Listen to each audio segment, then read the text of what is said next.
Minecraft has a lot of villages. It has taiga, plains, desert, savanna, even cherry blossom. Wait, there isn't a cherry blossom village. But what would one look like if it was added to the game? Inspired by the new 1.20 update, I've used a combination of new blocks and some old ones to build a village that would fit the cherry blossom biome, complete with houses from every profession. Let me show you. When I began this project, the first step was to choose my block palette. All the existing Minecraft villages have a unique set of blocks that represent their biome, and I wanted to do the same. Aside from the obvious cherry blocks, for which I chose cherry planks and stripped cherry wood, I decided to add accents of dark oak and a neutral shade of stone bricks. I also wanted to use the path blocks that villagers typically use to connect each building to make sure I stayed on theme. I also needed to decide what I wanted to build. There are 13 professions, excluding nitwits, and I wanted to build a unique home for each of them. I also added 2 new professions that I think would be a good fit for the biome, which you will see later in the video,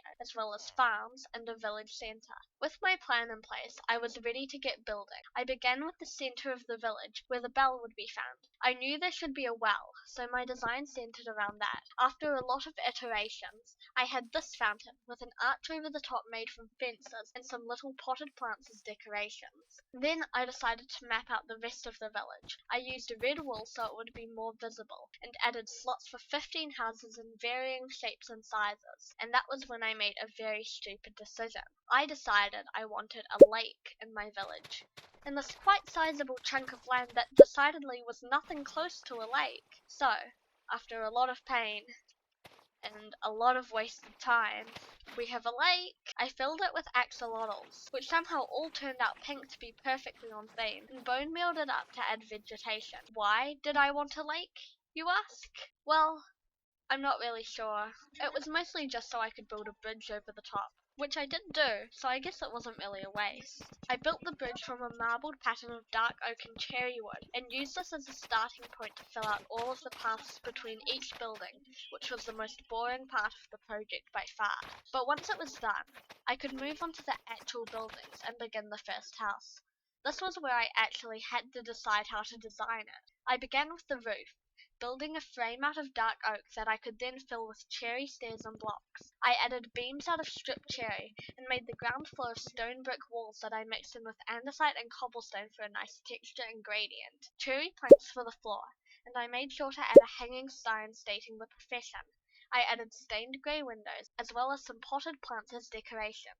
And here's what the final product looks like. I decorated the interior too, and, although I think it's a little too stylized for a naturally generated structure, I really like it, and I think it would add a lot of extra interest to a village if all the houses were decorated like this. The building I just showed you was the first one I created, which belonged to the cartographer, which is why I added the maps and desk on the higher floor for map making. I tried to recreate a similar style in every building, giving each a unique aspect of decoration which could identify it as a profession. Since all of the buildings are reasonably similar despite this, I'll skip the tutorial and give you a basic rundown. This is the stonecutter's house. Inside, we can see a little workroom as well as a pile of unmined ore. It also has an unexplored cave entrance, which the villagers might be able to retrieve more of this ore from. We have this house with an armor stand with loot for the player, and a taller structure since it's running off the side of the hill. It belongs to the armorer. There's also the first of my 2 unique builds up on the top of the hill, the house belonging to the beekeeper. It has a glass greenhouse for the bees to live in, with a miniature cherry tree as its main feature. On the other side of the hill, there's another house with a little ore pile, which belongs to the toolsmith.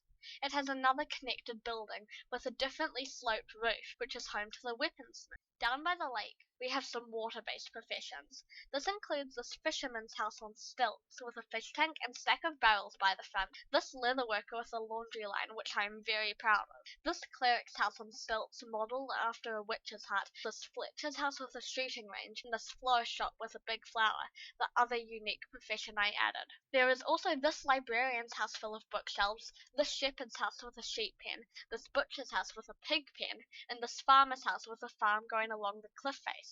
I only built one of these farms, but I think it could be a very cute and viable option for villagers to help them spruce up a little. They were bordered with cherry wood. The only time I used a dark colour in this build, I added a different crop on every tier. I covered the water sources with waterlogged trapdoors. Now that we've covered all the buildings, here's an aerial view of what this village could look like. It's probably quite unrealistic considering villages usually aren't spaced very well, but I think it looks prettier like this. What do you think I could have added? Do you think it fits in with the other villages? Let me know in the comments below. And let me know if you'd like to see me design a bamboo village too. Thanks for watching. Bye.